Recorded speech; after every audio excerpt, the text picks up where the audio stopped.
The storm over Manhattan wasn't just weather, it was an omen. Inside Lenox Hill Hospital, the sterile hum of machines mixed with thunder that rattled the glass. Grace Whitman, 7 months pregnant, rubbed her belly as she waited for her routine fetal stress test. Her eyes were swollen from sleepless nights, her wedding ring loose on her thin fingers. The phone on the side table buzzed. One message. From her husband, Adrian Lane. "She's with me now. Don't wait up." Shall. For a full second, the words didn't register. Then her pulse spiked. The monitor beeped faster, matching the storm outside.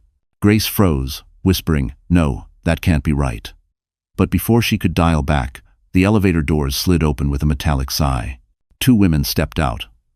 Harper Lane, Adrian's sister, all polished arrogance in a beige Dior coat, and Vanessa Cole, the PR assistant everyone whispered about at company galas. Harper's smirk could slice glass. Vanessa trailed behind her, holding a gift bag with the gold initials A+V embossed. "Well," Harper began, her voice sugar and venom, "you're still here. I told Adrian you'd cause a scene. You nurses love drama." Grace tried to stand, clutching her stomach. "You can't be here. This is a medical area." Vanessa rolled her eyes. "Relax, sweetheart.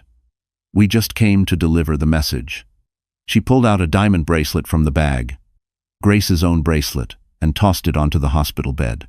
He said, "You won't be needing this anymore." The fetal monitor screamed. Grace gasped, stumbling backward. Harper stepped closer, her perfume thick and suffocating. "You think being pregnant makes you untouchable? You're nothing without our name." Grace's hand trembled on the call button. "Please, just leave." Harper grabbed her wrist. "You'll leave first." The struggle was brief but brutal. A clatter of trays, a crash of instruments. The fetal monitor wailed like a siren. A nurse burst in, shouting for security. Vanessa's laughter echoed down the hallway. "Careful, Harper," she teased. "Wouldn't want to scuff those Dior heels on her blood." Grace fell hard against the metal rail, the oxygen tube snapping loose.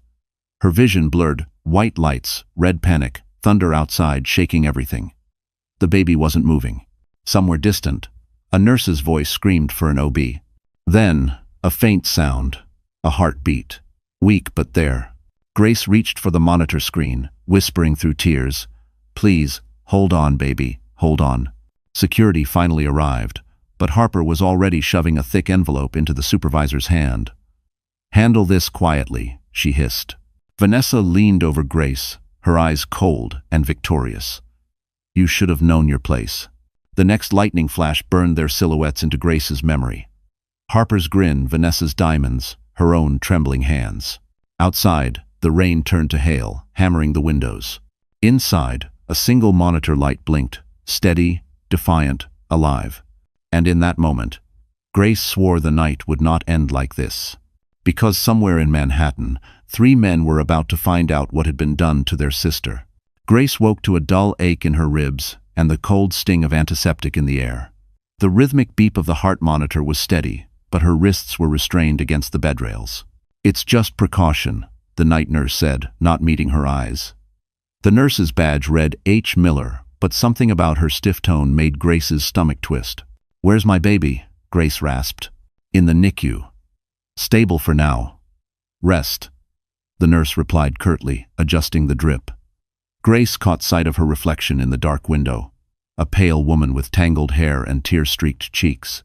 Her hospital gown was stained faintly pink. She tried to move, but the cuff dug into her skin. Then the door opened. Harper Lane swept in like she owned the place. Her Dior coat was spotless, her lipstick perfect. 2 men in suits followed. "Grace," she said softly, "you've caused such chaos. Doctors say you became hysterical and threw yourself into equipment. You could have hurt your own baby." "That's a lie." Grace's voice cracked. "You attacked me, both of you." Harper sighed. "You really should think before you speak. The hospital report's already filed. The cameras in that corridor. Accidentally corrupted. And your husband has already authorized your psychiatric evaluation." Grace's heart pounded. "He what?" One of the men, a hospital administrator, judging by his badge, slid a clipboard toward her. "Mrs. Lane, given your condition and emotional distress, We recommend temporary psychiatric observation. You'll be transferred to Serenity Ward in the morning. Just sign here." Grace stared at the paper. The words voluntary evaluation blurred through her tears. "I won't sign." Harper's smile sharpened. "Then we'll make it involuntary." She leaned in, voice low. "Listen carefully. You're nobody, Grace. You married up, but you'll leave with nothing. Adrian already filed for divorce. You'll lose the baby if you're declared unstable. So be smart. Cooperate." Grace's throat closed. You can't do this." Harper glanced at the nurse. "Make sure she's sedated. She's combative." "Sue." The nurse hesitated only a second before injecting the syringe into Grace's fore. The world tilted. Colors faded. But even as her eyelids drooped, Grace saw Harper whisper something to the administrator and slip him an envelope. Money. Silence. Power. In the hallway, faint voices filtered through the haze. "PR will spin it. Husband says she's been depressed since pregnancy. Doctor will sign off. Easy."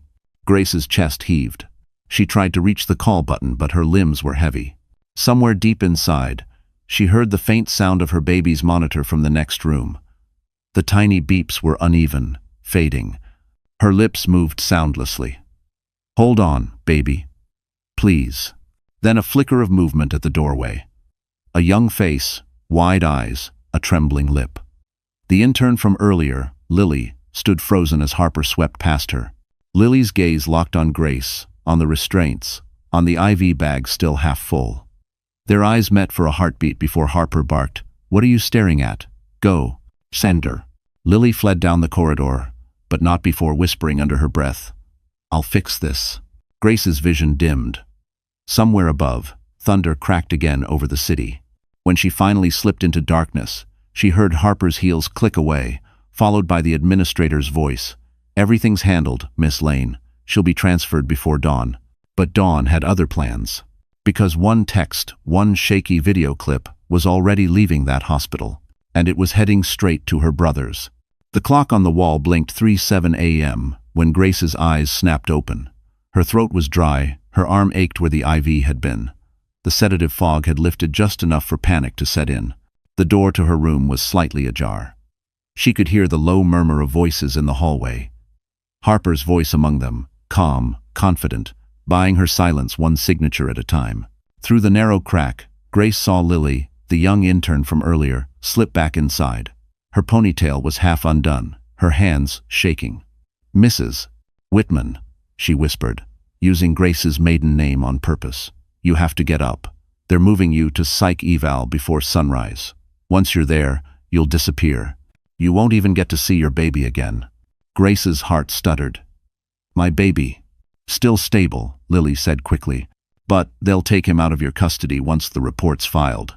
You need to go. Now."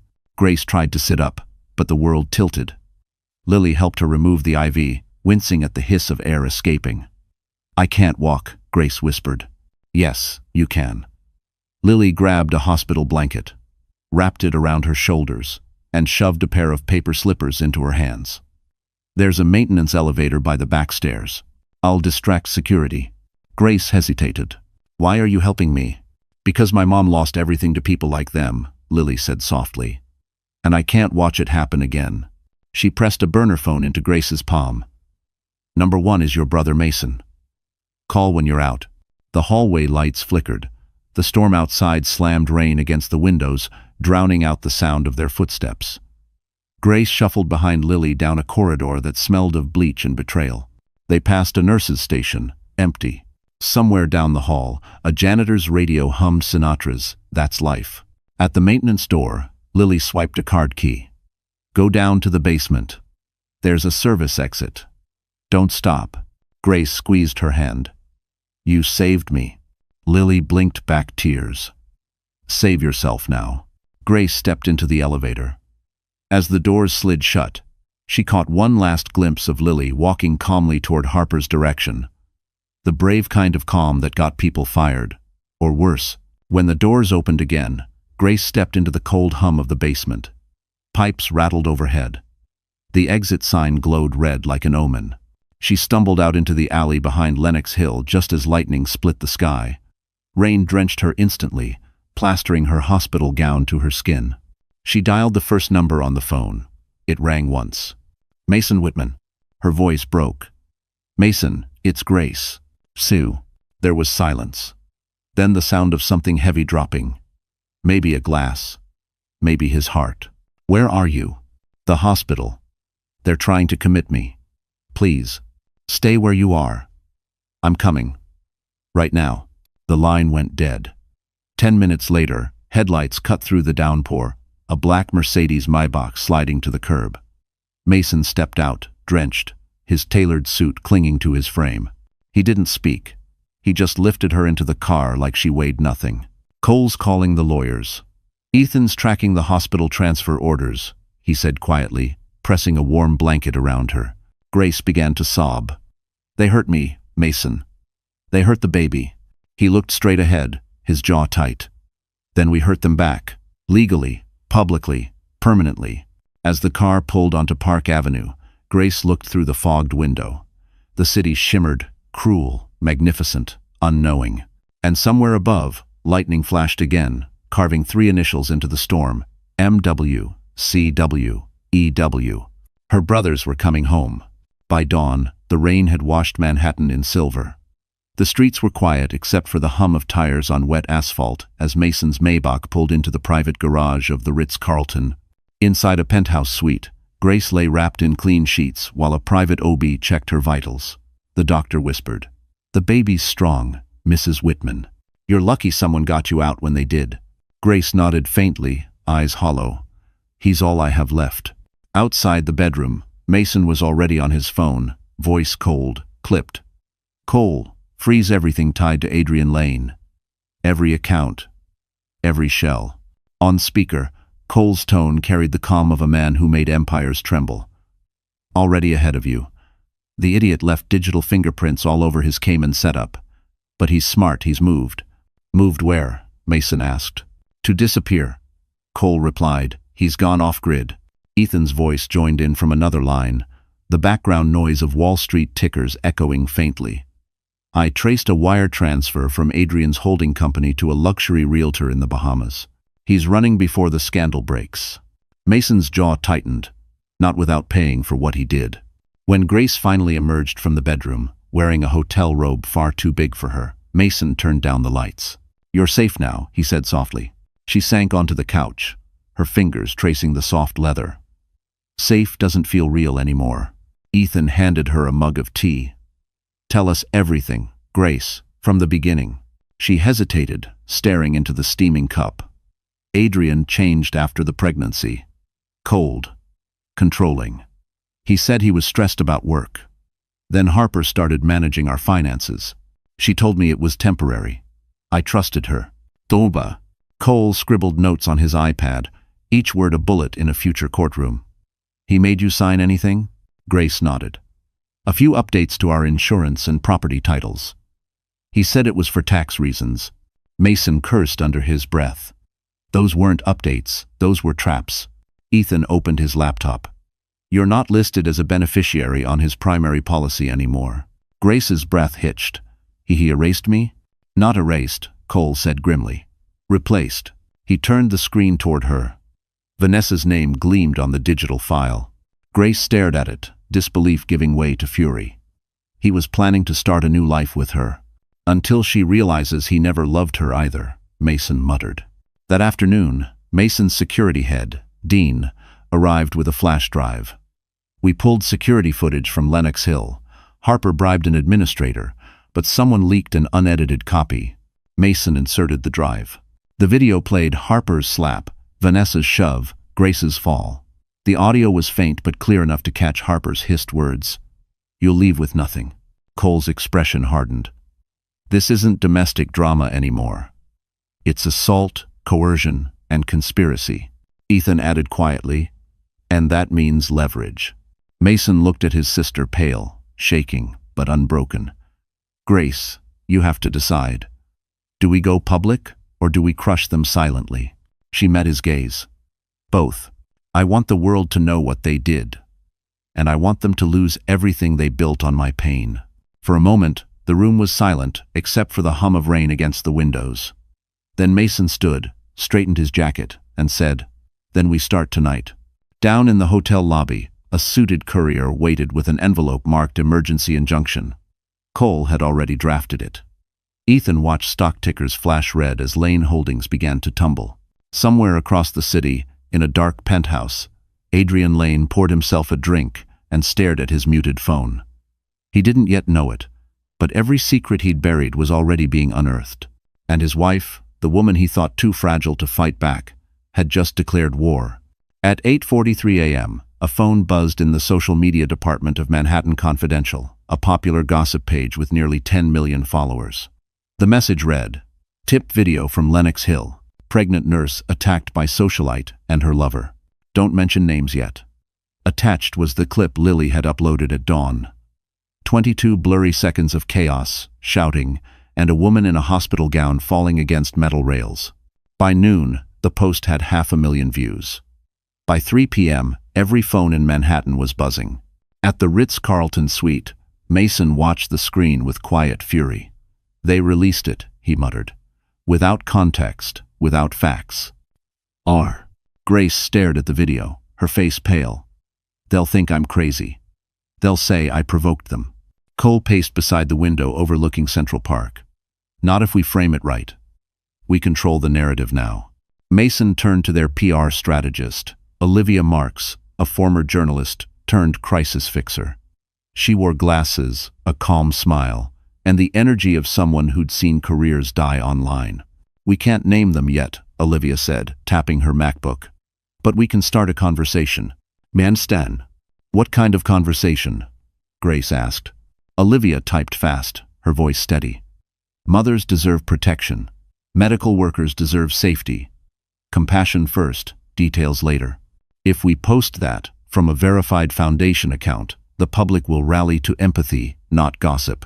Within minutes, Olivia crafted the message. Every mother deserves safety, even behind hospital walls. Violence against pregnant women is never justified. Protector number. No excuse for abuse. 1. They posted it from the Whitman Foundation's official page. The reaction was immediate. Thousands of nurses, doctors, and women shared it, many adding their own stories. Hashtags trended within an hour. Grace's phone buzzed with notifications. Strangers offering support. Media outlets requesting interviews. But as empathy bloomed, venom struck back. Harper's PR team released a statement of their own, accusing Grace of emotional instability and hinting at a long history of self-harm. They leaked snippets of her medical chart, confidential records Harper had stolen through her contacts at the hospital. By evening, two narratives were colliding online. The victimized nurse versus the unstable wife. Grace sank onto the couch, tears streaming. "I can't win. They have everything. Money, lawyers, connections." Mason kneeled before her, gripping her hands. "They don't have the truth. That's what they'll never own." Ethan looked up from his laptop, eyes glinting. "And they don't have reach. I just bought $10,000 of ad time for our post. It'll hit every major city by morning." Cole added, "And I subpoenaed Lenox Hill for the full security feed. Once we get the real footage, we'll end this." Grace looked between her brothers, the protectors she'd once thought she'd never need. What if Adrian fights back harder? Mason's tone was pure steel. "Then we hit back smarter." Myman. Across town, in a dim penthouse, Adrian stared at his iPad, watching the hashtags climb. Vanessa lounged beside him, sipping champagne. "They're painting her as a hero," she sneered. Adrian's jaw flexed. "Then we'll destroy the hero narrative." He called Harper. "Leak the psychiatric note. The old one. Make sure it looks recent." Within hours, a document appeared online. A forged evaluation claiming Grace had been severely depressed and prone to hysteria. The timing was perfect, just as the evening news covered her story. At the Ritz, Mason slammed his phone. They forged a damn medical file. Olivia looked up from her laptop, eyes cold. "Then we go nuclear. Tomorrow morning, We released the second video. The uncut one. Grace hesitated. You mean the footage of Harper pushing me? Olivia nodded.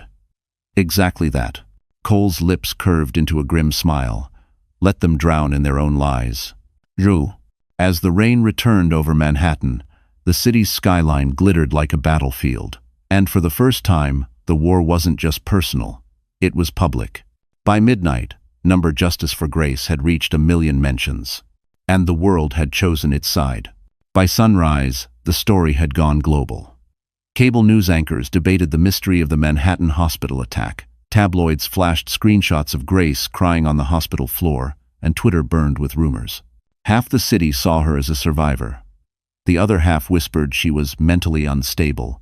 At 9 a.m., in a glass-walled conference room on the 52nd floor of Lane Holdings, Adrian Lane adjusted his cufflinks and watched the chaos unfold on a muted TV. Behind him, Harper paced in 5-inch heels, her calm cracking. Vanessa sat at the end of the table, scrolling through comments that called her a homewrecker. Adrian finally spoke.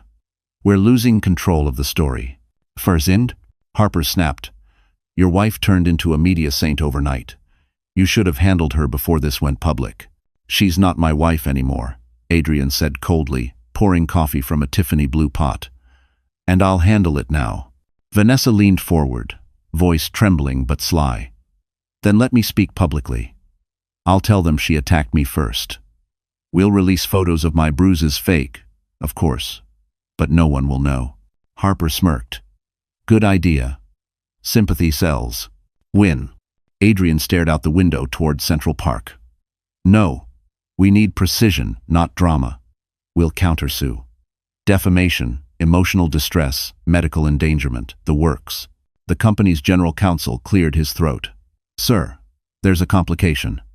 The Whitman brothers, Mason, Cole, Ethan, they've filed an injunction freezing your offshore assets. Grace's lawyers just served notice of assault and fraud. Adrian turned slowly. They what? Effective immediately, the counsel said. You can't move company funds. If you do, it's contempt. Harper's voice rose. They can't do that. It's her word against ours. Not anymore, the lawyer replied. There's video evidence. The uncut hospital footage. Vanessa gasped. They wouldn't dare release it. Adrian set down his coffee. Oh, they will. And that's why we'll destroy it first. He gestured for everyone to sit. Here's how we'll play this. Harper, contact the hospital board. Offer them a philanthropic donation in exchange for confidentiality. Vanessa, you'll do an exclusive interview, soft lighting, tears, redemption arc. And me? He smirked. I'll make Grace look like an ungrateful gold digger who turned on her own husband after stealing millions. Vanessa frowned. But she didn't steal anything. Adrian's tone dropped to a whisper. She will. Once we make it look that way. Bye. Across town, in the Ritz suite, Grace sat with Mason, Cole, and Ethan as they reviewed the hospital's official response. Lenox Hill had issued a vague statement about a misunderstanding between family members. No apology. No accountability. Cole slammed the document onto the table. They're protecting Harper. Someone's been paid. Mason's jaw tightened. Then we cut their funding pipeline. Ethan typed rapidly on his MacBook Pro, eyes glinting. Already on it. I'm shorting Lane Holdings stock and pushing rumors about internal instability. That'll freeze investor confidence. Grace frowned. Won't that hurt his employees? Collateral damage, Ethan said simply. We'll make it up later with our foundation. Meanwhile, Harper was on a private call with the hospital board chairman, offering a donation package worth $2 million. We just want peace, she purred. Erase the footage, and no one needs to know about the breach of confidentiality. Chen. But the chairman hesitated. Miss Lane, there's a problem.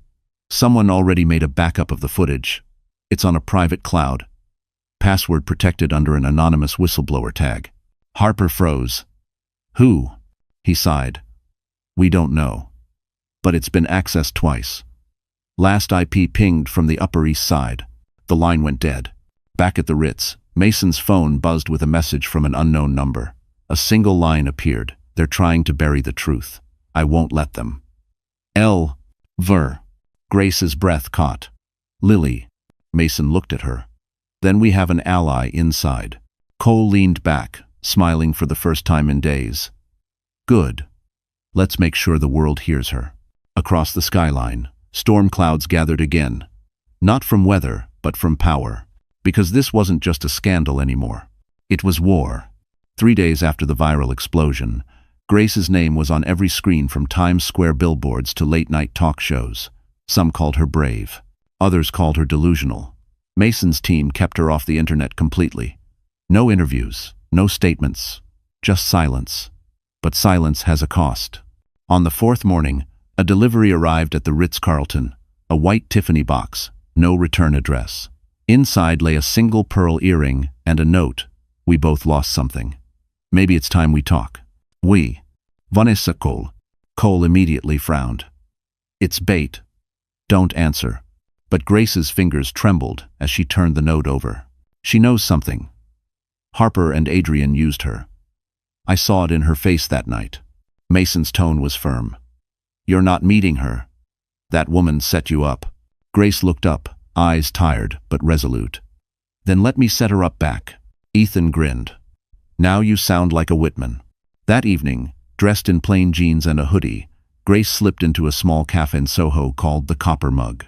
The smell of espresso filled the air, masking her anxiety. Vanessa was already there. Sunglasses on, nerves fraying beneath a flawless coat. You came? Vanessa said, sliding a latte across the table. I wasn't sure you would. Say what you came to say, Grace replied. Vanessa leaned in. Adrian's panicking. Harper's covering for him. But they're fighting. He's hiding money through his father's trust. Cayman, Zurich, Panama. I can prove it. Grace's pulse quickened. Why tell me? Because he promised me everything. The house, the company, the baby. Then he sent me a fake ultrasound photo and told me to play my part. He never loved me. He used me to destroy you. Grace's face hardened. You think this makes you a victim? Vanessa flinched. No, it makes me dangerous to him. I have all the files. She slid a flash drive across the table. That's proof of his offshore accounts and Harper's bribery trail. Take it, and you can end him. Grace hesitated. Why give it to me? Because I'm next, Vanessa whispered. He's planning to pin everything on me when the SEC starts sniffing around. Please take it before he deletes everything. Grace reached for the flash drive. At that moment, a blinding flash erupted from outside the window camera shutters. Her stomach dropped. Paparazzi swarmed the glass. Vanessa's lips curved into a perfect smile.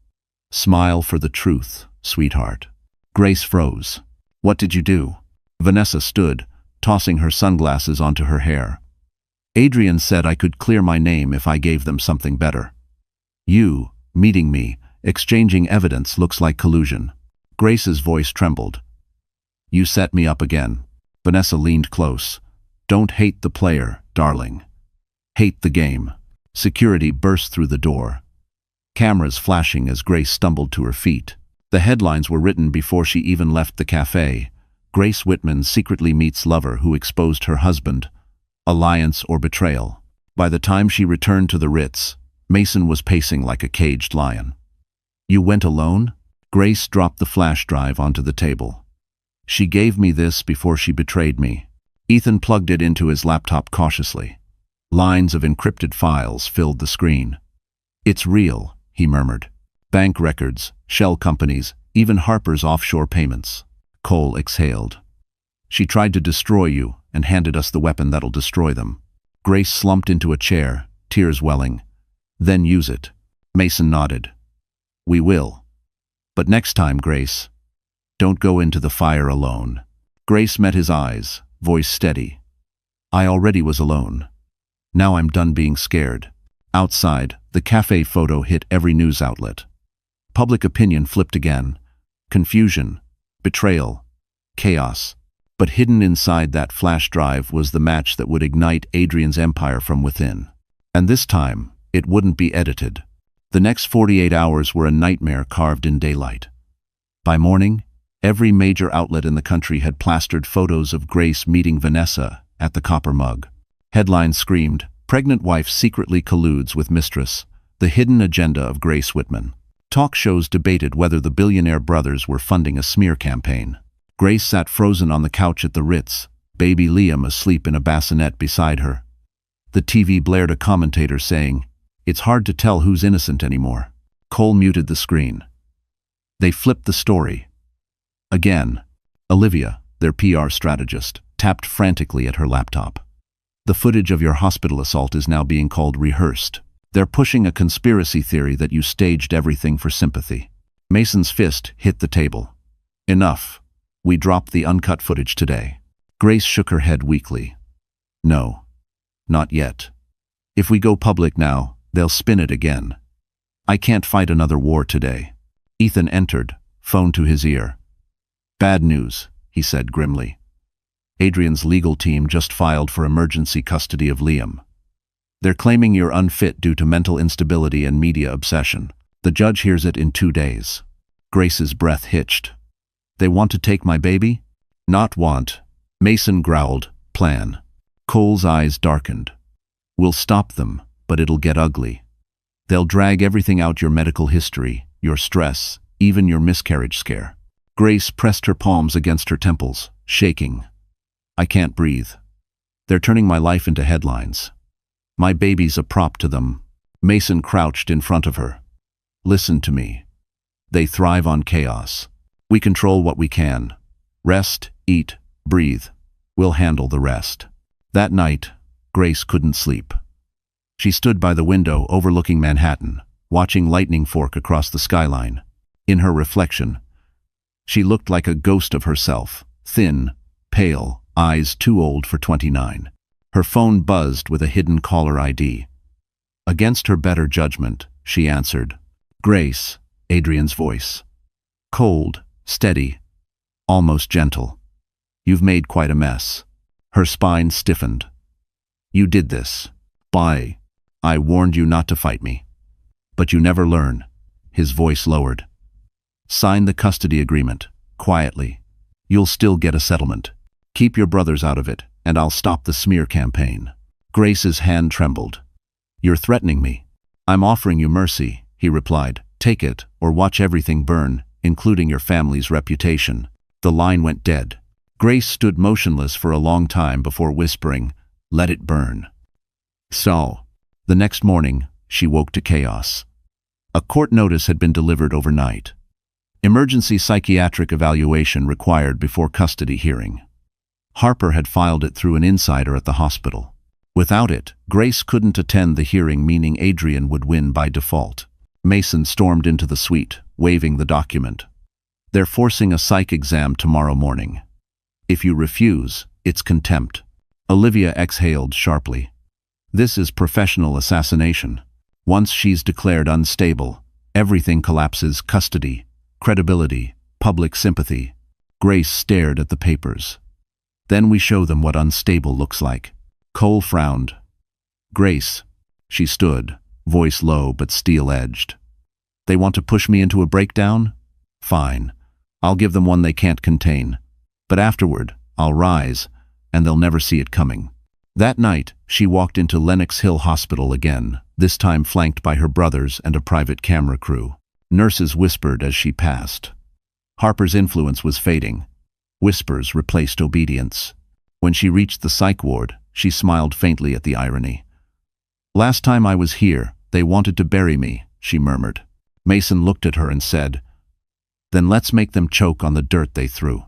And as flashbulbs outside captured her entrance, Grace whispered to her reflection in the glass door, You wanted unstable? Watch me break your empire instead. Trident. The psychiatric evaluation was scheduled for Monday morning, but Grace never made it there. Sunday night, while her brothers strategized in the suite next door, she felt a sudden tightening in her abdomen. At first, she thought it was stress, another panic surge. Then came the pain, sharp, deep, and rhythmic. Her water broke. Something's wrong, she gasped, gripping the back of the couch. It's too soon. Mason burst in, eyes wide. Call the doctor, now. Joinba. Within minutes, they were racing through Manhattan traffic. The city glowed wet under the rain as the black Mercedes sped toward Lenox Hill, its hazard lights cutting through the night. Grace clutched her belly, whispering prayers to a child who hadn't even been born yet. Inside the hospital, nurses scrambled as she was wheeled straight into labor and delivery. The same corridor, the same beeping machines. Déjà vu wrapped in fear. Harper's ghost still haunted these walls. Cole signed papers. Mason barked orders. Ethan stayed by Grace's side. The OB, Dr. Miller, arrived in scrubs, calm but urgent. "We'll need to perform an emergency C-section. The baby's heart rate is unstable." Grace nodded, tears spilling down her temples. "Do it. Just save him." The bright lights of the operating room burned white against her skin. The air was metallic with sterilizer and electricity. Machines beeped like a countdown. Dr. Miller's voice was steady. "Stay with us, Grace." "Will." She focused on one memory, her mother's voice years ago. "Strength isn't loud, baby. It's the choice to keep breathing when you want to stop." The first incision was made. She felt pressure, pulling, chaos. A siren inside her chest screamed, "Don't let him die." Then everything went black. Outside, Mason paced the hallway, fists clenched. Ethan scrolled financial updates on his phone, but his eyes never moved from the OR door. Cole stood silently, praying under his breath, something none of them had done in years. After what felt like hours, the door swung open. Dr. Miller emerged, mask hanging loose, eyes weary but soft. "She's alive. And the baby, he's breathing." Mason exhaled so hard his knees almost buckled. "Can we see them?" "In recovery soon," the doctor said. "But listen, there's something you need to know." He hesitated. "She went into shock halfway through. We almost lost her. If she'd waited another 10 minutes, Ethan whispered. "She didn't." The three brothers exchanged a look that carried decades of love, guilt, and relief. Mason finally said, "She's never waiting again." Hours later, Grace woke in a dim recovery room. A tiny cry pierced the silence. A nurse smiled, handing her a small bundle wrapped in blue. "He's strong, Mrs. Whitman. Very strong." "Shoulder." She looked down and saw him, Liam, impossibly small, his tiny fists clenched as if ready to fight the world that tried to break them. Tears rolled silently down her cheeks. "Hi, baby. We made it." Mason entered quietly, holding his phone. "Grace, you need to see this." He played a clip. The security guard who'd once taken Harper's bribe had leaked the full uncut footage to the media hours earlier, while Grace was in surgery. It showed everything. Harper's shove, Vanessa's taunts, Grace's collapse. The world had seen the truth. "Justice for Grace is trending worldwide," Mason said softly. Harper's stock crashed. Adrian's firm froze trading. The city's turning on them. Grace blinked through exhaustion. "The truth came out while I was under." Cole smiled faintly. "Fitting, huh? You fought for life. The truth fought for you." Dr. Miller entered again, checking vitals. "Mother and son are stable," he said warmly. "But no more battles tonight, okay?" Grace brushed her thumb across Liam's tiny hand. "No battles. Just beginnings." Outside the hospital window, dawn bled over Manhattan's skyline. Somewhere below, news trucks gathered, lights flashing, voices rising. But in that room, everything was quiet. Just a mother, a child, and the echo of a promise kept. 3 days after Liam's birth, Grace was strong enough to stand again. The nurses whispered every time she passed the woman who survived the storm. The city outside her window buzzed with curiosity, paparazzi stationed like vultures on the sidewalk below. Numbered Justice for Grace had reached over 50 million views, and public sympathy was turning fiercely in her favor. But not everyone celebrated. That morning, Mason received an encrypted message from Adrian's lawyer requesting a peace conference. The email read, "My client seeks reconciliation and will issue a formal apology before the press." Cole's jaw tightened. An apology from Adrian? That smells like poison. Ethan frowned. He wants to control the narrative before the court date. Make himself look remorseful. Classic move. Grace sat quietly, nursing Liam, her eyes fixed on the skyline. "I want to hear him," she said finally. "He needs to say it to my face, not to cameras, not to lawyers, to me." Mason hesitated. "Grace, this could be dangerous. I've lived through worse." Ma. The press event was arranged at a small conference room in Lenox Hill Hospital neutral ground, public enough to prevent another ambush. Adrian arrived in a tailored navy suit, holding a bouquet of white roses. His once proud face now carried the strain of scandal. Sleepless eyes, forced humility. Cameras clicked as he approached Grace. "Grace," he began, voice trembling just enough to sound believable. "I'm here to take responsibility. I let anger and pride destroy everything we built. You didn't deserve what happened." Grace said nothing. Her brothers stood behind her, silent walls in dark suits. Adrian continued, looking toward the cameras. "The world saw a moment that doesn't reflect who I am. I failed as a husband, but I hope to become a better man, a better father." Grace's head snapped up. "Father?" The reporters stirred. Mason's eyes narrowed. Adrian smiled faintly. "Yes, our son deserves to know both his parents. I've already filed for joint custody under new legal counsel. Today's apology isn't just for the public, it's the beginning of forgiveness." Grace's pulse pounded. "Forgiveness isn't ownership," she said sharply. "You don't get to rewrite what you did because a camera's rolling." Adrian's jaw flexed, but his tone stayed smooth. "I'm trying to make peace, Grace. Peace." She stepped forward, every word like a blade. "Peace doesn't come from lies." Pun. Cole pulled out his phone and connected it to the projector. "You want peace?" he said evenly. "Let's show everyone what that looks like." The room dimmed as a video flickered onto the screen. Harper's voice, venomous and clear, saying, "You'll leave with nothing." Then Vanessa's laughter. Then the shove. The entire 20 seconds that Adrian had claimed didn't exist. Reporters gasped. Adrian's face drained of color. This is edited." Ethan interrupted. "No, Adrian. This is Exhibit A. Straight from the hospital's cloud archive, verified by the state attorney's office." Harper, who had been seated quietly in the back, stood abruptly. "This meeting is over." But Grace wasn't finished. She turned to Adrian.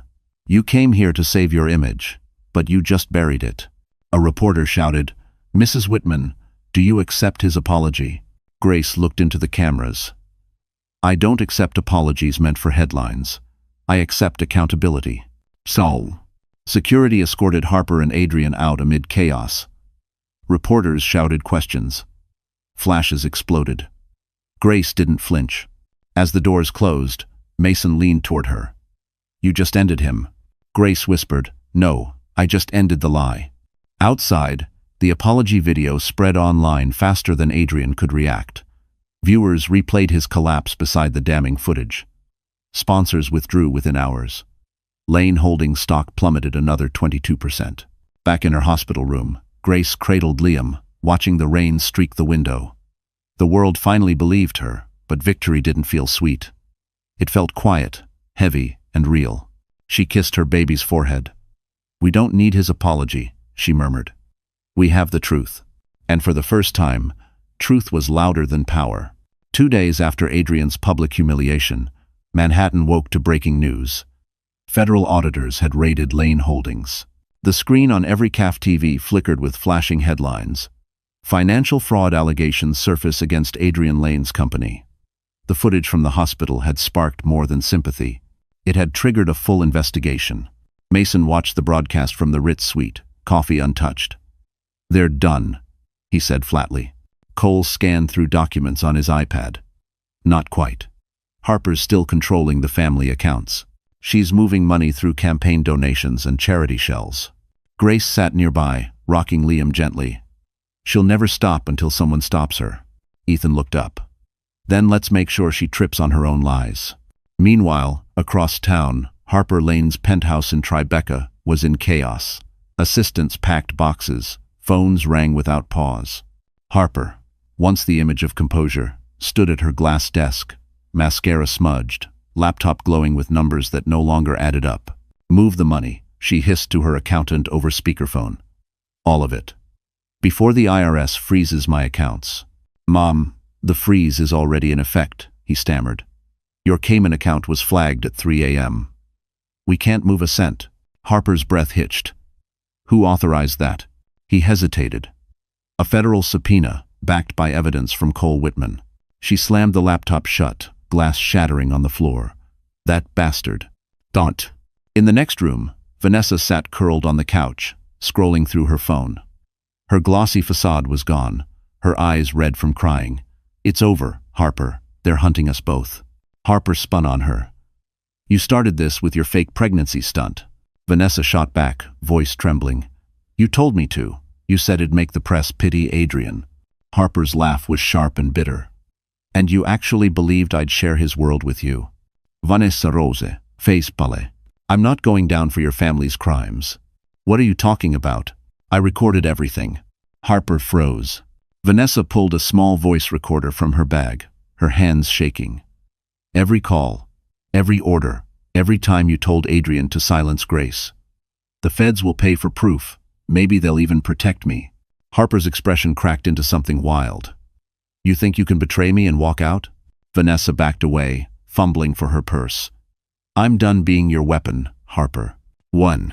Before Harper could reach her, Vanessa bolted for the elevator. Doors closed. Silence. Minutes later, Harper's phone buzzed with an email alert, an encrypted file upload titled, "For the DA's office." Her hands shook as she opened it. Every conversation, every bribe, every manipulation, sent to prosecutors. Her empire was gone. By sunset, FBI agents were waiting outside her penthouse. Cameras swarmed as Harper Lane, the queen of Manhattan's elite, was escorted out in handcuffs. She still wore pearls, still kept her chin high, but her eyes were empty. News anchors replayed the footage on loop. The sister behind the scandal has been arrested for conspiracy, obstruction, and financial fraud. At the Ritz, Grace held Liam close, her heart aching, not for Harper's fall, but for what power had turned her into. She used to be human, Grace whispered. Mason stood beside her. Power doesn't change people, Grace. It reveals who they already were. 1. Cole received a text from the district attorney. Charges confirmed. Court date pending. Ethan smiled grimly. 1 down. Grace looked toward the skyline, lights blinking like faint stars over the Hudson. And 1 to go. Across the city, in a holding cell, Harper sat under flickering fluorescent lights. A single tear slipped down her cheek as she whispered to no one. It wasn't supposed to end like this, but it had. Rain swept across the Manhattan skyline again, streaking the windows of the Ritz-Carlton suite, where Grace sat feeding Liam. The television murmured in the background. Endless coverage of Harper's arrest, the fall of Lane Holdings, and Adrian's pending indictment. But Grace's mind wasn't on the news. She kept thinking of the anonymous text Mason had received the week before. They're trying to bury the truth. I won't let them. L. Win. Whoever this L is, Cole said, flipping through legal briefs, they're the reason the footage leaked. Without them, the investigation would still be buried under Harper's money. Mason nodded. Find them, quietly. 2 hours later, Olivia, their PR strategist, entered the suite with a knowing look. You're not going to believe who L is, she said. It's Lily Hargrove, the intern from Lenox Hill, the one who helped Grace escape. Bon. Grace froze, remembering the terrified young woman who'd whispered, You'll disappear if you don't go now. Where is she? Grace asked. Olivia hesitated. That's the problem. She's gone. Packed her things, quit the hospital, vanished 3 days after Harper's arrest. Cole frowned. Maybe she's hiding. Whistleblowers get threats all the time. Or worse, Mason said darkly. Someone silenced her.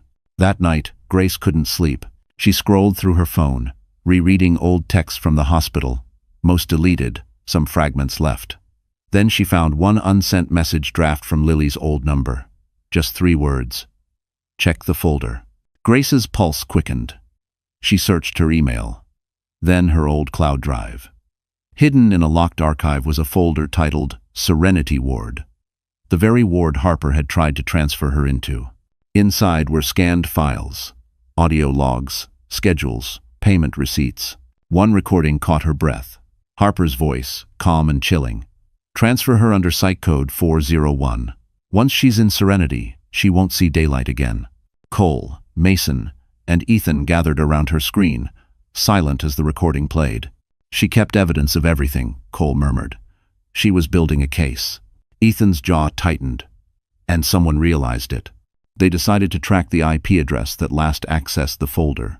It led to a public library computer in Queens, an unlikely location for someone hiding.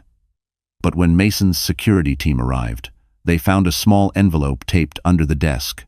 Inside was a USB drive and a handwritten note. For Grace. The truth costs everything. Cole plugged it into his laptop, tension thick in the air. Video files opened footage of hospital administrators signing off bribes, Harper's assistant delivering cash-filled envelopes, and one final clip that made Grace's stomach twist. Adrian himself, inside his office, speaking on a recorded Zoom call. If the wife becomes too visible, we'll use the mental health angle again. Sympathy dies fast when she looks unstable. Grace covered her mouth, tears of disbelief welling.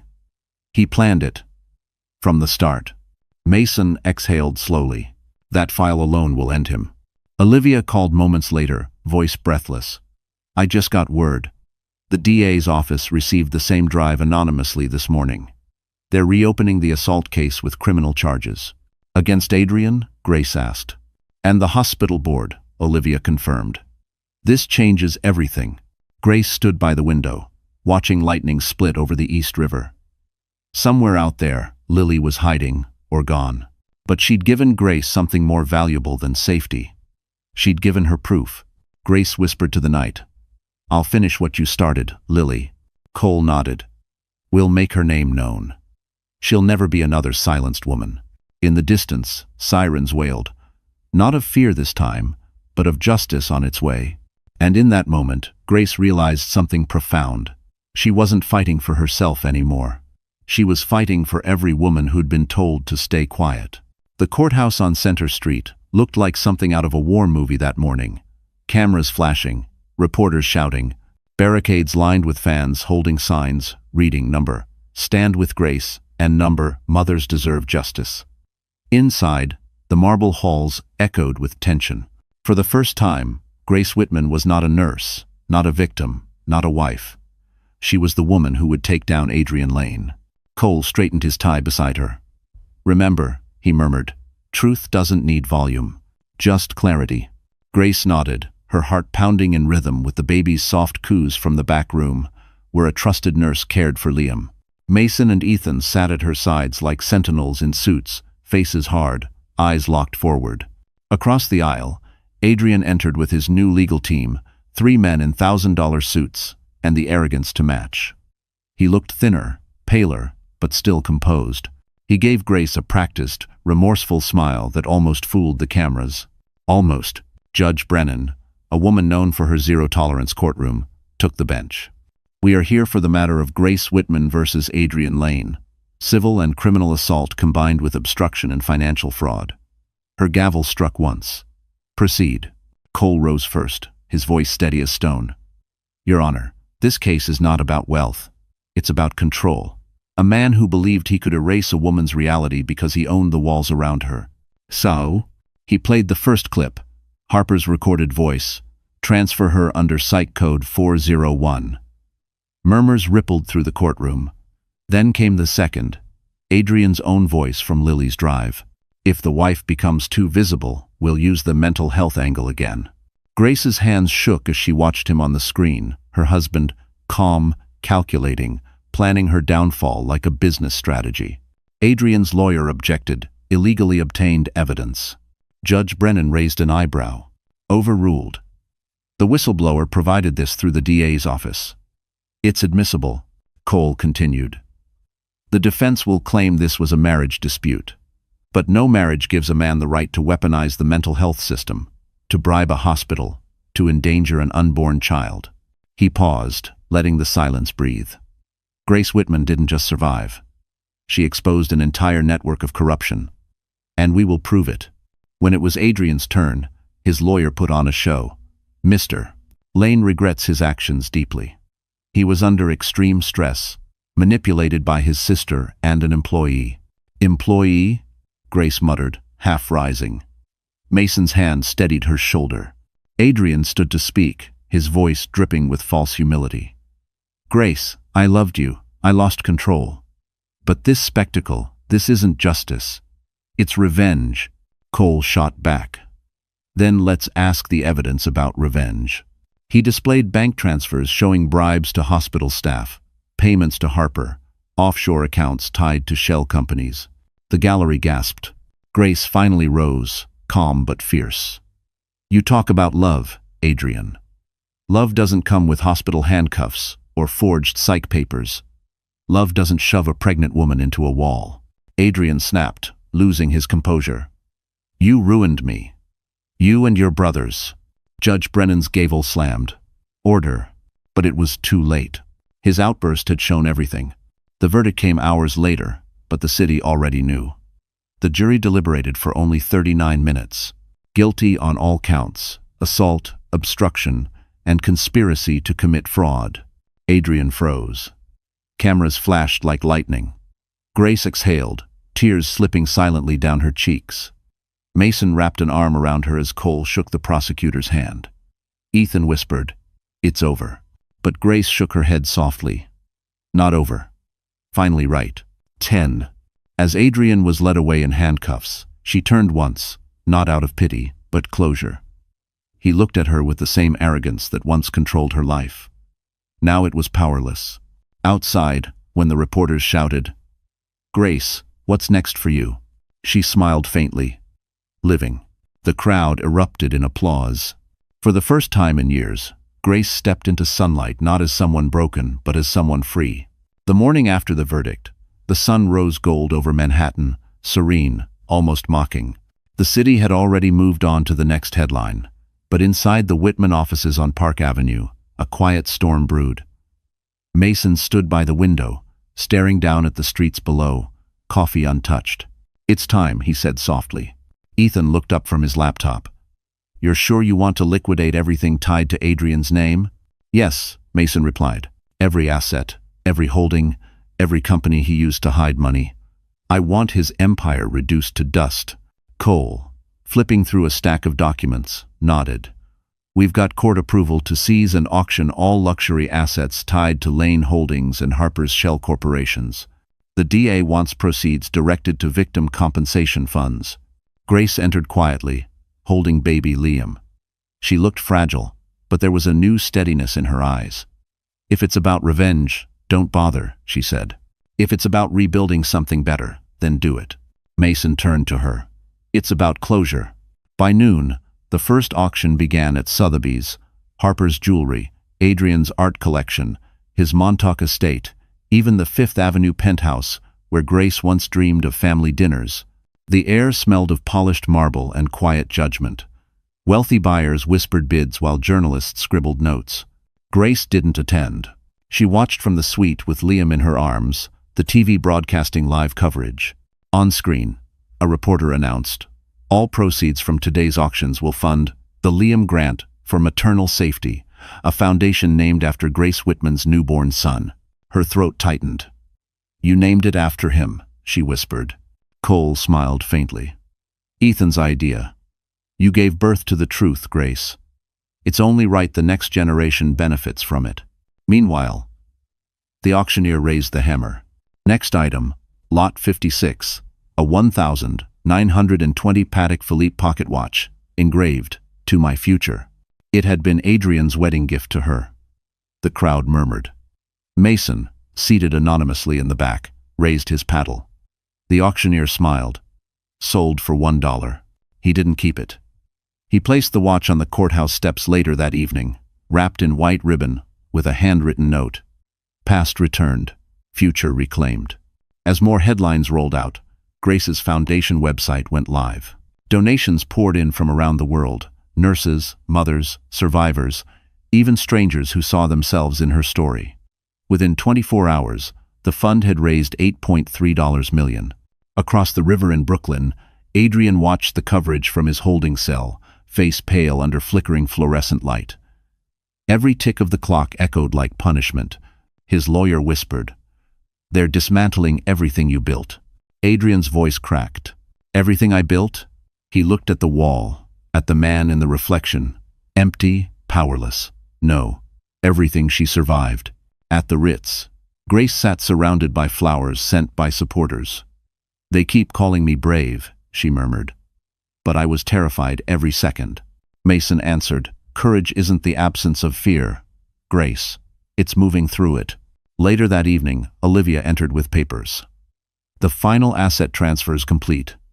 The auction's done. After fees, the foundation receives $38 million. Grace covered her mouth, stunned. 38. Ethan chuckled. That's what karma pays when you let it mature. For the first time in months, Grace laughed, a soft, unguarded sound that filled the room. Liam stirred, smiling in his sleep, as if he understood. Mason raised his glass of sparkling water. To starting over, and to never letting darkness own another woman's story. Va. Cole added, to the truth. The one thing that can't be auctioned or erased. Grace looked out at the skyline glowing over Central Park. To peace, she whispered. And for once, it wasn't a wish, it was real. Spring drifted softly over Manhattan, washing the city in sunlight and fresh blooms. For the first time in a year, Grace Whitman woke to silence, not sirens, not news alerts, not whispered pity, just the rhythmic breathing of her baby, Liam, asleep beside her in his crib. The war was over. The foundation was thriving. Adrian and Harper were behind bars. But the victory felt strangely hollow. She spent her mornings volunteering at Lenox Hill, not in uniform, but as a counselor for nurses and mothers who had endured abuse. It's strange, she told Olivia one afternoon over coffee. You win everything you thought you wanted, and it still doesn't feel like peace. Olivia smiled gently. Peace isn't a prize, Grace. It's practice. Mine. That night, Grace was walking Liam through Central Park when she ran into Dr. Andrew Miller, the neonatologist who'd saved her son during the emergency C-section. He was out for a jog, hair damp with rain, eyes kind but cautious. Grace, he greeted, slowing to a stop. You look lighter. She laughed softly. That's what happens when you stop carrying the weight of other people's sins. He smiled. How's the little warrior? Liam cooed, as if answering for himself. They began walking together, their footsteps quiet on the damp path. I've been following your foundation, Andrew said. You're changing lives, Grace. You took tragedy and made it useful. Grace shook her head. It was never just me. My brothers, they fought the fire I couldn't. Andrew's eyes softened. And now they get to rest knowing you survived it. They reached a small bridge overlooking the lake, the skyline glittering beyond. Grace leaned on the railing, the cool metal grounding her. I used to think healing meant forgetting, she said. Now I think it means remembering without bleeding. Andrew hesitated, then reached into his pocket and pulled out something small, a silver ring, simple and unpolished. This isn't about forgetting, he said quietly. It's about starting again, with someone who knows where you've been. Grace froze. Andrew'd. He smiled nervously. Not a proposal. Not yet. Just a promise. Dinner. Coffee. A walk. Something normal. You deserve normal. Her throat tightened.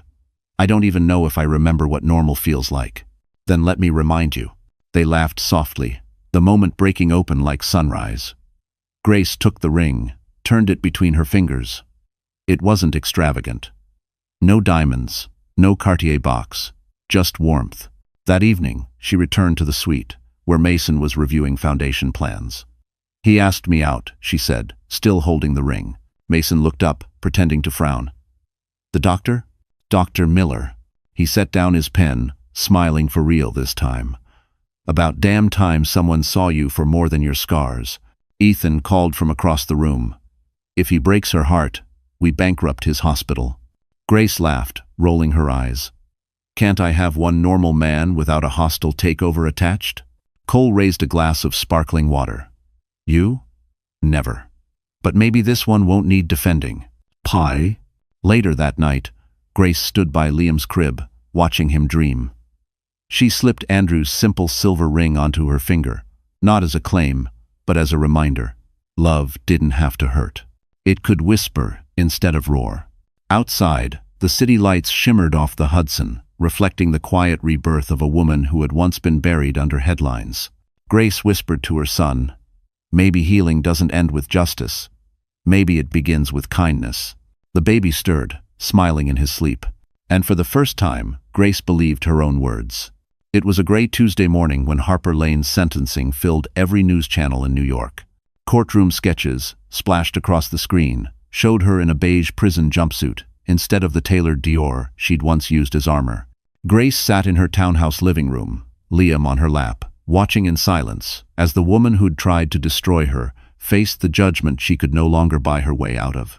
"Me, Lane," the judge said sternly on screen, "you are hereby sentenced to 12 years in federal prison for conspiracy, obstruction of justice, and financial fraud." The gavel struck once, echoing like thunder. Across the courtroom feed, Harper didn't flinch. She simply lifted her chin, expression unreadable. But when Grace looked closer past the polished defiance, she saw the cracks. The once formidable sister who had orchestrated power plays now looked smaller, haunted, and lost. Later that afternoon, Mason's phone buzzed.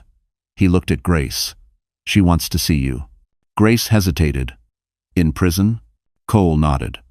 Her attorney said it's personal. "No press. Just the two of you." Ethan frowned. "You don't owe her a damn thing, Grace." "I know," she said quietly. "But I need to look her in the eye before I close this chapter." 2 days later, Grace entered the visitation room at Bedford Hills Correctional Facility. The air smelled of bleach and regret.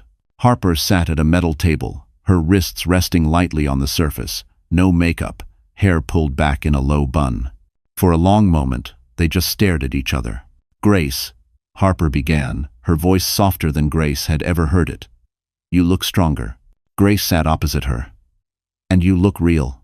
Harper gave a bitter laugh. "I used to think control was strength. Turns out it was just fear in designer heels." Grace said nothing. Harper's eyes watered.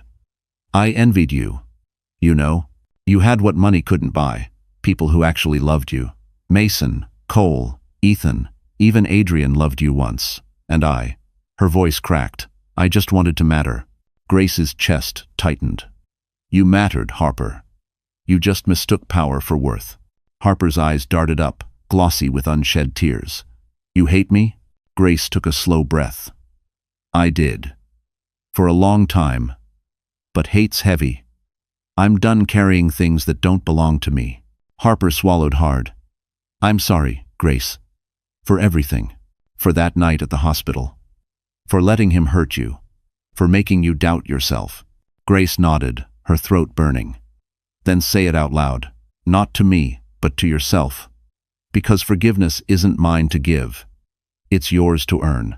For a moment, Harper seemed to fold in on herself. "I don't know if I can." "Then start small," Grace said softly. "Admit you were wrong. Live differently. That's how healing starts." The guard signaled that time was up. Harper looked at her one last time. "You think I deserve healing?" Grace rose, her hand resting briefly on the table. "Everyone does. Even the ones who tried to destroy it." As she walked out, Harper's quiet sob echoed behind her. Outside the prison gates, the sky had cleared. Mason was waiting by the car, arms crossed. "How was it?" Grace looked toward the horizon. "Necessary," Ethan asked. "Did she apologize?" "She did," Grace said. "But the real apology was seeing who she's become." Play.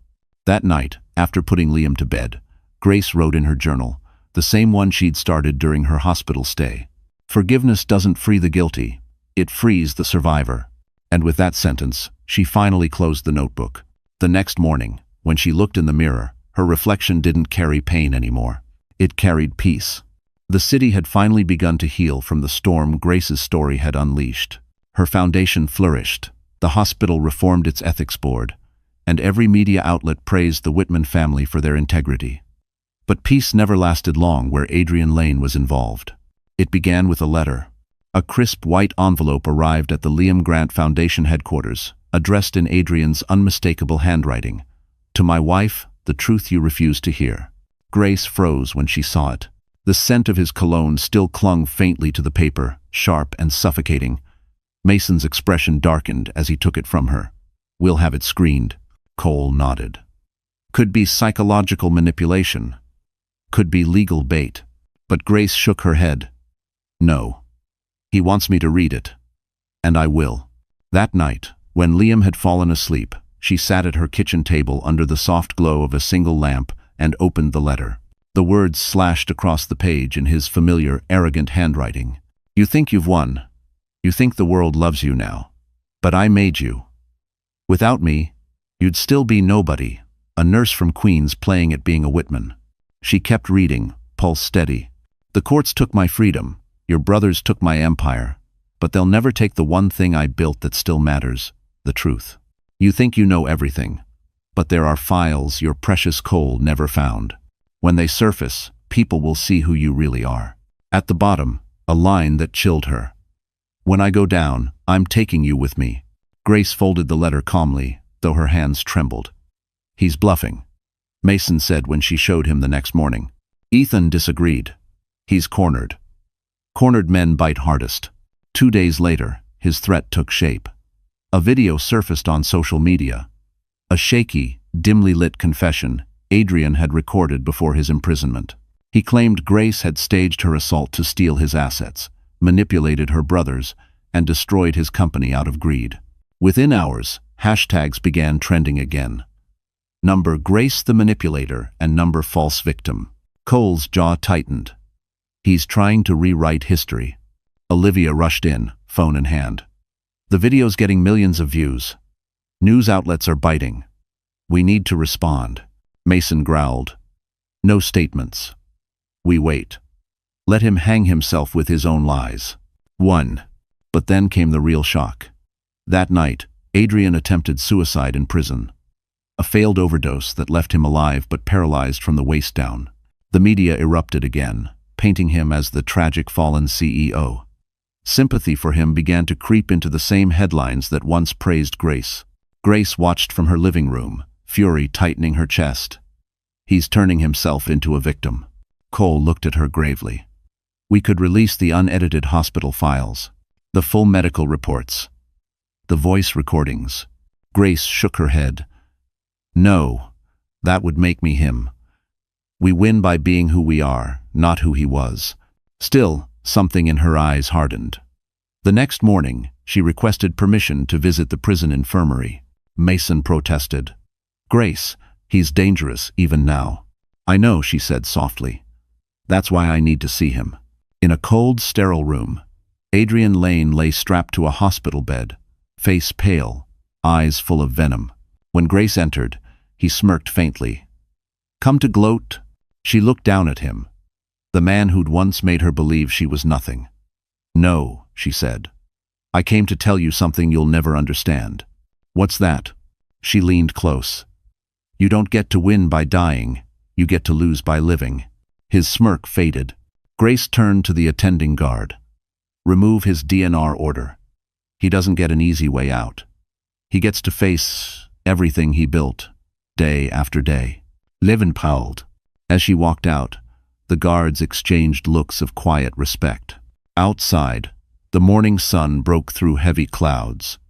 Mason waited by the car. What did you do? Grace slid on her sunglasses, voice calm. I let karma do its job. And for once, karma didn't disappoint. 6 months passed. The city had stopped whispering about Grace Whitman and started listening to her instead. Every television network that once chased her downfall now aired her interviews about recovery, motherhood, and the quiet power of survival. Her foundation had expanded nationwide, providing legal aid and shelters for women silenced by wealth and fear. But Grace didn't live for the headlines anymore. She lived for the mornings. For the sound of Liam babbling from his crib, for the smell of coffee brewing while sunlight painted the kitchen gold. For the first time in years, her life wasn't breaking, it was blooming. Still, there were scars beneath the peace. One evening, after a long day at the Foundation's new Midtown office, she sat with Mason, Cole, and Ethan on the rooftop terrace. The skyline shimmered below them. You've rebuilt everything, Grace, Mason said, leaning against the railing. Most people would have disappeared after what you went through. Grace smiled softly. I did disappear, but I decided to come back different. Cole nodded. You didn't just rebuild. You redefined. Ethan grinned. And you made us look like amateurs in PR.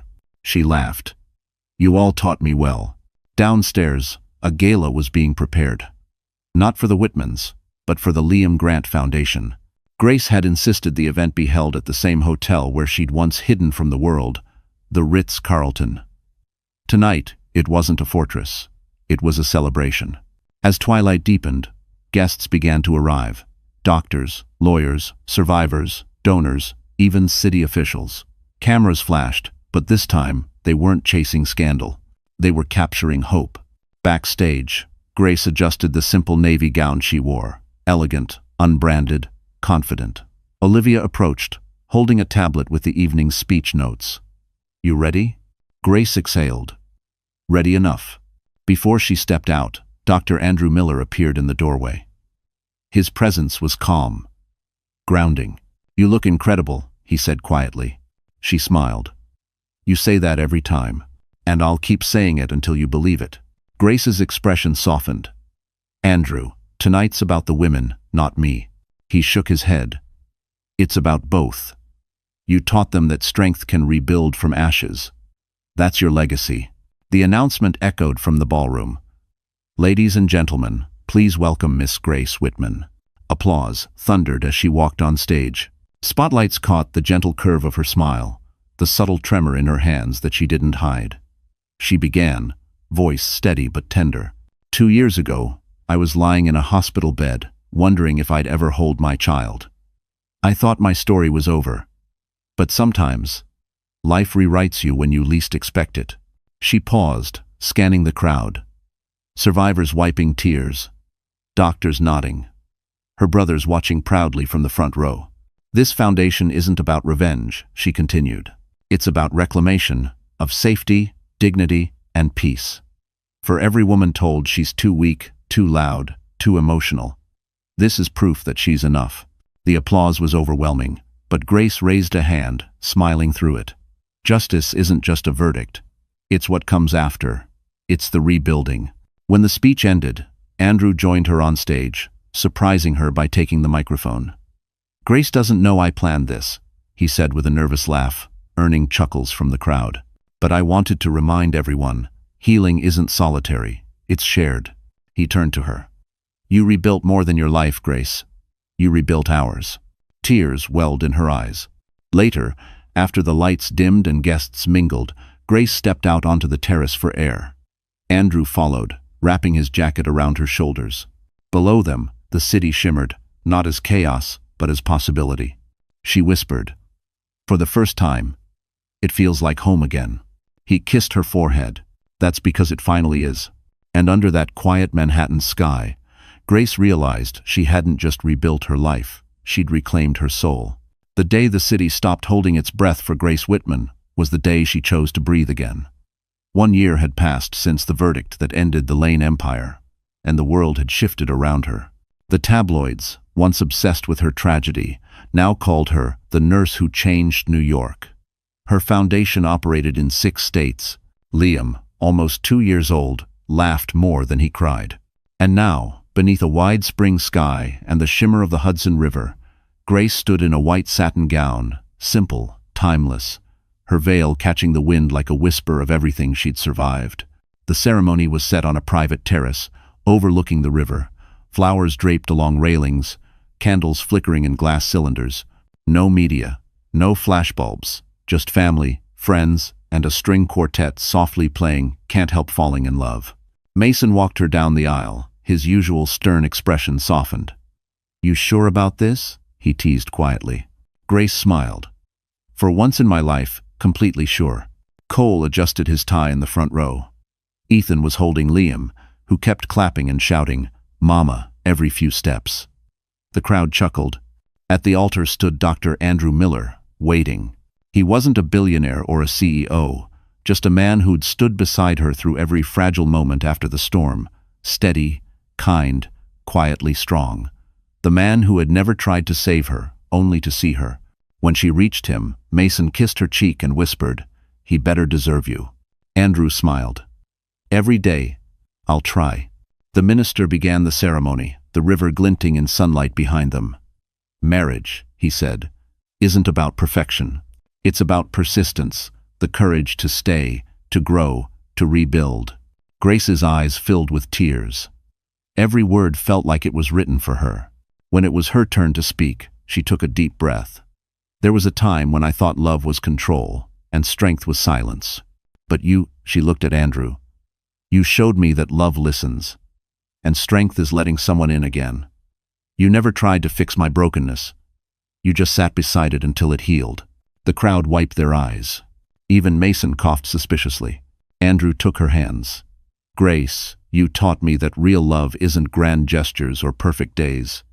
It's the small things, coffee in the morning, a quiet laugh after a long day, holding hope when it's fragile. I don't promise you a life without pain. I promise you one where you'll never face it alone again. When the minister declared, "You may now kiss the bride," the applause that erupted was more than celebration. It was catharsis. Liam squealed from Ethan's arms. "Mama pretty." Everyone laughed as Grace bent down, kissed her son's forehead, then turned back to her husband. The reception glowed with string lights and laughter. Mason gave the first toast. "To Grace," he said, raising his glass, "who taught us that survival is just the first act, and happiness is the sequel." Cole chimed in. "And to Andrew, who somehow made her smile again. Miracles do exist." Grace laughed through tears. "You're all terrible at speeches." Andrew took the mic for one last word. "To family. The kind we're born with, and the kind we choose." As night deepened, fireworks blossomed over the river, reflecting in the water like scattered stars. Grace leaned her head on Andrew's shoulder, whispering, "It doesn't feel like an ending." He smiled. "That's because it isn't. It's chapter 1. From the terrace, the Whitman brothers watched, quiet and content. Mason finally exhaled. "She made it." "We." Cole raised his glass. "No, she rebuilt it." And as the fireworks painted the sky above the Hudson, Grace realized something simple, powerful, and true. The story that once broke her had become the one that set her free. A soft autumn breeze swept through the trees lining Riverside Drive, scattering gold leaves across the cobblestones. 2 years had passed since Grace's wedding, and New York felt different now. Lighter, quieter, as though the city itself had exhaled with her.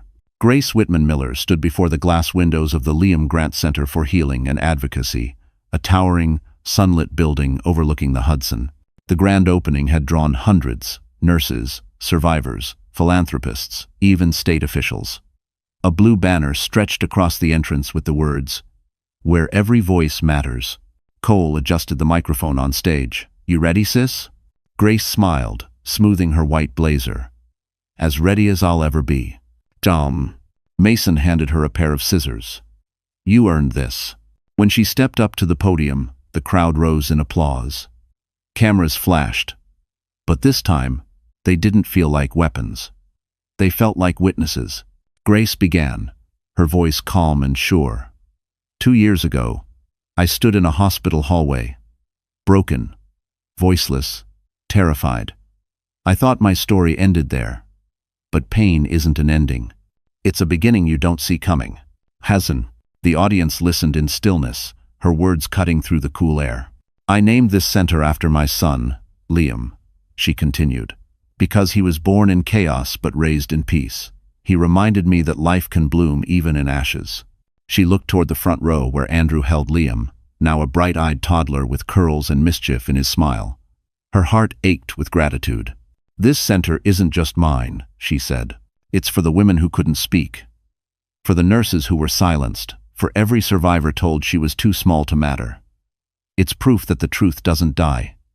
It grows." Applause thundered through the crowd. Grace glanced toward the back of the audience, where a familiar face caught her eye. Lily Hargrove. The young intern stood quietly, smiling through tears. She'd come out of hiding months earlier to testify against the hospital executives and had since joined the foundation as its youngest board member. After the ceremony, Lily approached her. "You did it," she whispered. Grace shook her head gently. "We did it." That evening, as dusk fell over Manhattan, Grace and Andrew took Liam to the rooftop garden of their townhouse. The city lights glittered below like distant stars. "You ever think about the past?" Andrew asked, handing her a mug of tea. "Sometimes," Grace admitted, "but not the pain, just the lessons." He smiled. "What's the biggest one?" She looked out at the skyline. That healing isn't revenge. It's creation. You can't undo what broke you, but you can build something that outlives it. He slipped an arm around her shoulders. You've done that. And you didn't just rebuild yourself. You rebuilt everyone who watched you. Justine? Downstairs, Mason and Cole were sitting with Ethan, laughing about their early mistakes running the foundation. Olivia had joined them, scribbling ideas for the next campaign. For once, the Whitman brothers weren't strategizing, they were living. Grace turned to Andrew, eyes glistening. I used to think survival was enough. But now I know survival is just the first step. He kissed her temple. And what's the next? Legacy. The night deepened. Fireflies flickered over the river, their reflections dancing in the water like tiny miracles. Liam clapped his hands, chasing one that landed on his toy truck. Grace watched him. The living proof that love could bloom from destruction. From somewhere below, the faint sound of church bells echoed across the city. Grace smiled, whispering to the wind, "We made it." Andrew looked at her. "No, Grace, you changed it." "One?" And as she stood there, hand in hand with the man who loved her, watching their son laugh beneath a skyline that had once felt cruel, Grace realized her story had come full circle, not from tragedy to triumph, but from pain to purpose. She didn't just survive the storm. She became the calm after it. Troll. Where? T contentry. You view KNCHLDN. So, that's it. Our story has finally come full circle. And if you're still here, listening all the way to the end, maybe something inside this journey touched you in a way words can't quite explain. Maybe you saw a part of yourself in Grace, in her courage, her pain, her healing. Life isn't about avoiding storms, my friend. It's about learning to dance in the rain, to rebuild even when the world thinks you can't. Marcus Aurelius once wrote, "The obstacle is the way." And that's what Grace showed us, that every wound can become wisdom, and every ending can be the beginning of something far more powerful. So take a deep breath. Whatever you're carrying right now, know this. You are not broken. You are becoming. And healing is not forgetting. It's remembering who you were before the world told you otherwise. If this story moved you even a little, share it with someone who needs a reminder that strength can be gentle and hope can rise from the darkest places. And hey, don't forget to like, share, and subscribe, because somewhere out there, another heart is waiting to heal right alongside you. Unaware she's a multi-billionaire who just bought the company his father worked for, he smirked across the crowded family hangout and called his wife a poor, fat pig, loud enough for everyone to hear. The room froze. His relatives laughed nervously, thinking it was just another one of his cruel jokes. But her silence was sharper than any reply. No one knew the same woman he just humiliated owned the very empire his family worshipped. He thought she was beneath him, a burden, a mistake. But what happens when the poor woman he mocked now controls everything his last name depends on? When the tables turn and his pride becomes his punishment, how far will she go to make him see who he really married? The laughter still echoed as she stared at the wine glass in her hand, its rim trembling faintly from the strength it took not to let it shatter. He leaned back in his chair, basking in the approval of those who pretended to find him charming. The chandelier's light painted her skin in gold, yet she felt invisible. Her throat burned, not from shame, but from realization. This was no longer a marriage, it was a performance, and she was the fool who kept playing her role. She smiled faintly, the kind that made people think she didn't mind, and excused herself from the table. The air outside was cooler, easier to breathe. She could hear the echo of her mother's voice, tender and worried, warning her long ago, "Love can't fix what disrespect destroys." Back then she had laughed, believing patience was strength. But now as she stood in the glow of her car's headlights, that old faith crumbled. The memory came in fragments. Their first apartment, him bragging about a promotion that never came, her cheering him on while secretly coding through the night to build her startup. He'd said, "You should rest. I'll handle the real work." And she had smiled, letting him believe it. Because love, she once thought, meant letting a man feel needed. He never noticed the sleepless nights or the silent victories. He never knew that the little projects she hid behind vague answers had become the foundation of a tech empire now worth billions. Not even when she fainted last winter from exhaustion, and he dismissed it as drama. Not even when she started spending more time in the office than at home. He only saw the weight she gained, not the weight she carried. Inside the restaurant, she could still see him through the glass, his father clapping him on the back, pride and arrogance mingling in identical smiles. The same father who had spent his life working for the very company she now secretly owned through a merger finalized that morning. The irony should have tasted sweet. It didn't. It felt hollow. Her phone buzzed. A message from her lawyer. Congratulations. Deal officially closed. You now own 72% controlling stake. She stared at the text, her reflection ghosted on the screen, and let out a shaky breath.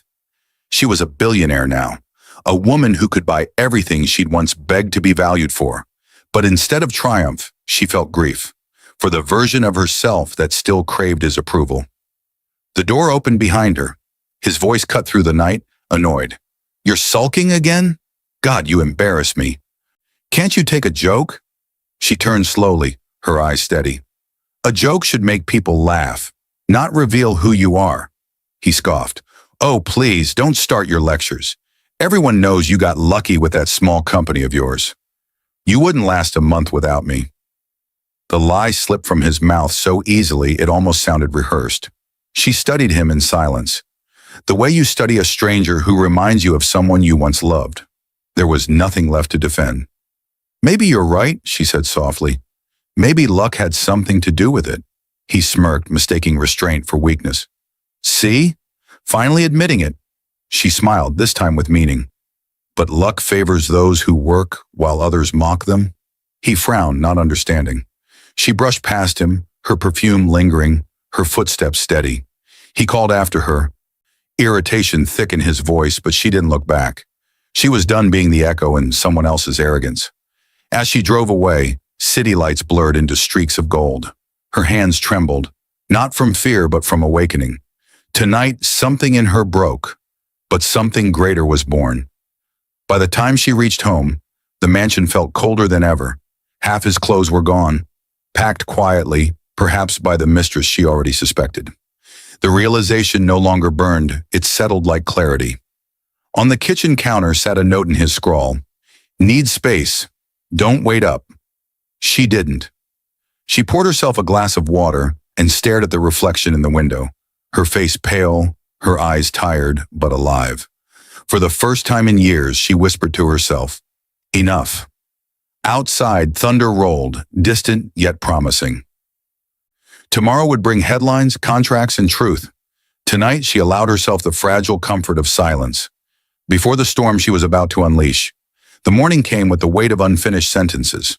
The bed was half empty, the air thick with his absence. And for once, she didn't rush to fill the void. Her phone buzzed with board notifications, meeting reminders, and a message from her assistant about the merger press release. She ignored them all.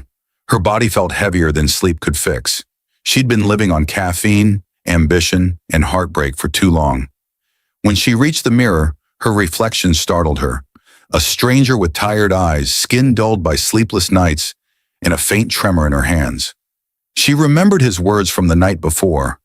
Poor fat pig. The cruelty lingered like a bruise that didn't fade. Her chest tightened, a slow, unfamiliar pressure building beneath her ribs. She tried to breathe, but the room tilted. The glass of water slipped from her hand, shattering on the marble floor. Then darkness. When she woke, the world was white and humming. Machines beeped in measured rhythm. A nurse smiled kindly. You fainted, Mrs. Rowe. Severe exhaustion. You're lucky you came in when you did. Lucky, the word echoed bitterly. Luck had followed her like a shadow, appearing at her worst moments, whispering survival instead of comfort. She reached for her phone on the bedside table. Dozens of missed calls from her attorney, her assistant, her mother, none from him. The door opened and her mother entered, eyes red-rimmed but composed.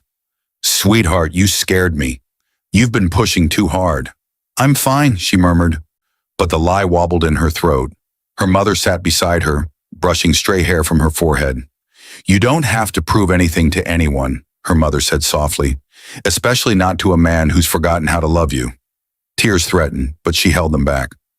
Crying had always felt like surrender. Later that night, when the nurses dimmed the lights, she lay awake staring at the ceiling, replaying years of quiet sacrifices. The nights he came home late smelling of cologne that wasn't hers, the dinners she ate alone, the apologies that never came. Love had turned into endurance, and endurance had turned her into someone unrecognizable. The door creaked open. She feigned sleep. His voice drifted through the dark. "You look peaceful like this." She stayed still. His tone was detached, almost rehearsed. "Listen, I brought some papers from the office. Just standard authorizations for the house accounts." Her heart pounded. He had never handled paperwork for her before. Something in his voice, too smooth, too casual, made her open her eyes. "You could have waited," she said quietly. He shrugged. "You're awake anyway." He placed the documents on the tray table beside her and leaned in to kiss her forehead, but she turned away. The scent of another woman lingered on his shirt, sweet, artificial, unmistakable. He noticed her expression and smirked. "Don't look at me like that. You've been distant for months. What did you expect?" Her pulse raced. "What are these papers?" "Just sign them," he said. "You trust me, don't you?" She stared at the stack. Legal jargon danced across the pages. Asset reallocations, transfers, clauses buried under complex wording. A marriage built on trust shouldn't require decoding. "If it's just routine," she whispered, "why rush me?" His silence said everything. He turned away, muttering, "I'm just trying to make things easier." She glanced at the signature line, his already printed there, hers waiting. The woman who once trusted him with her life felt her chest ache, not from exhaustion this time, but clarity. She signed, not because she believed him, but because she was done fighting ghosts. If he wanted out, he could have it. He left minutes later, his phone buzzing with laughter that wasn't for her. The door closed. The sterile quiet that followed felt heavier than betrayal. It was the weight of finality. Her mother returned just as dawn broke. "He didn't stay long, did he?" She shook her head. "No." Her mother's eyes softened with the kind of sorrow only mothers know. "You deserve peace, darling. You've carried love like armor. It's time to set it down."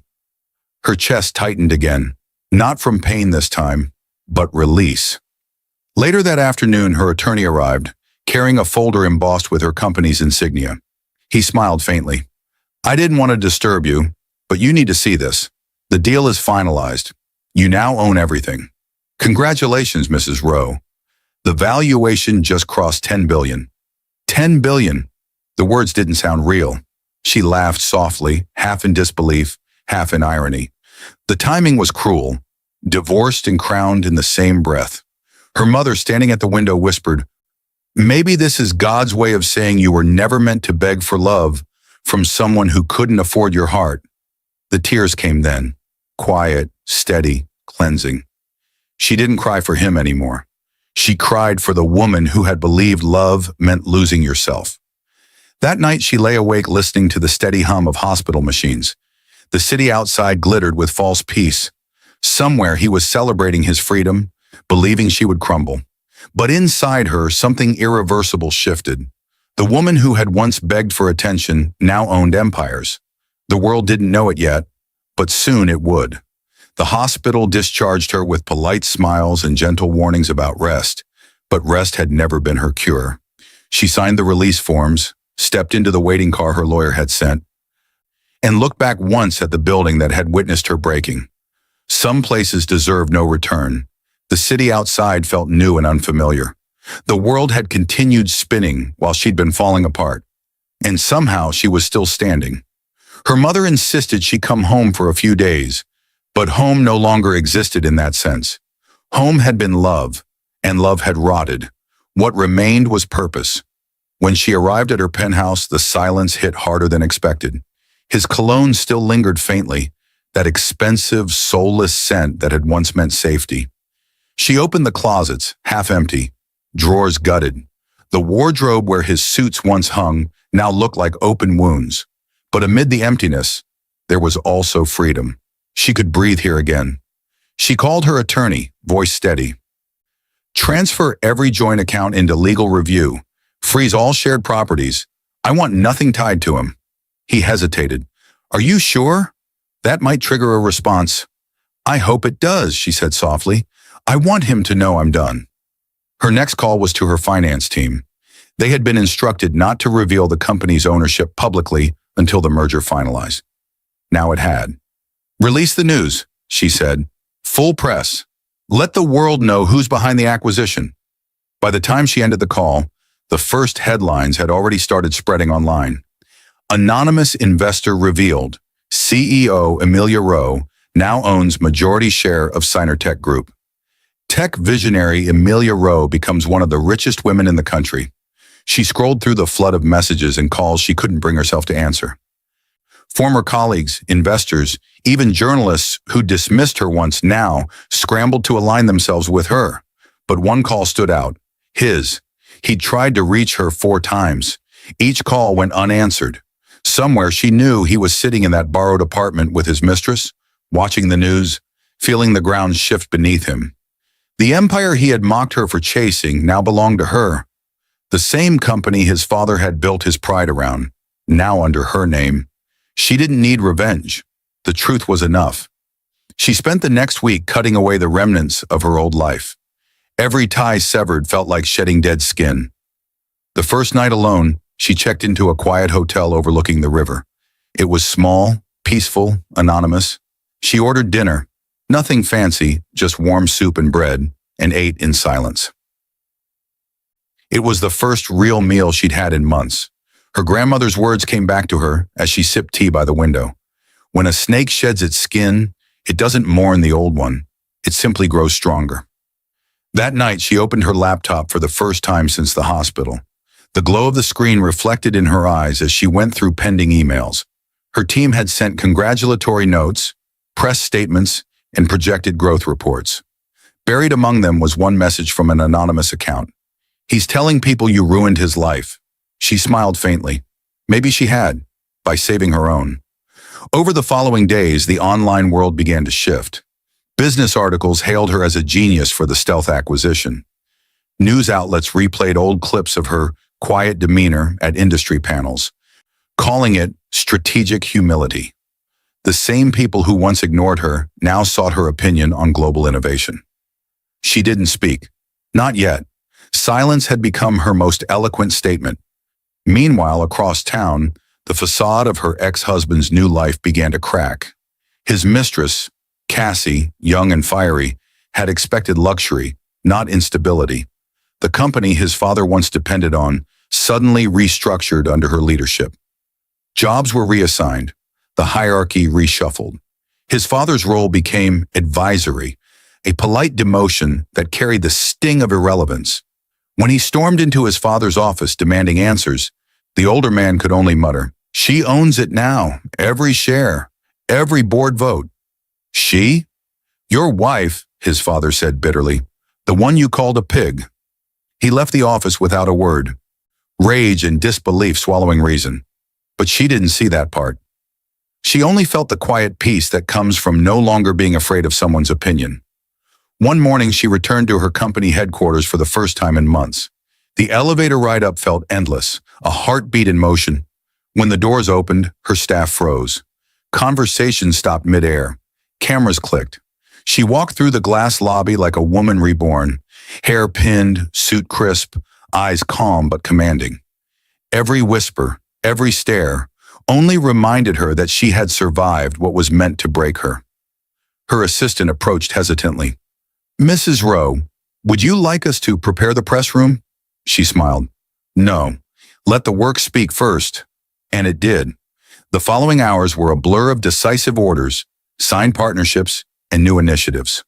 She redirected millions into women-led startups, announced internal scholarships, and introduced reforms that would make her company a sanctuary for those often overlooked. Her power wasn't loud. It was deliberate. By evening, she stood alone in her office, watching the city from the floor to ceiling windows. The skyline glittered like scattered diamonds. Somewhere out there, he was unraveling. She could almost feel it, but she didn't wish him ruin. Only distance. She touched the cool glass and whispered, "Thank you," not to him, but to the pain that had forged her. It was there, in that stillness, that she finally felt the shift, from victim to victor, from wife to woman, from broken to reborn. And as night fell, the world outside began to recognize what she had already known. Nothing she lost was worth more than what she found within. The night of the gala arrived like prophecy. The city glittered in anticipation, streets alive with flashes from cameras waiting to glimpse the woman who had quietly rewritten every rule.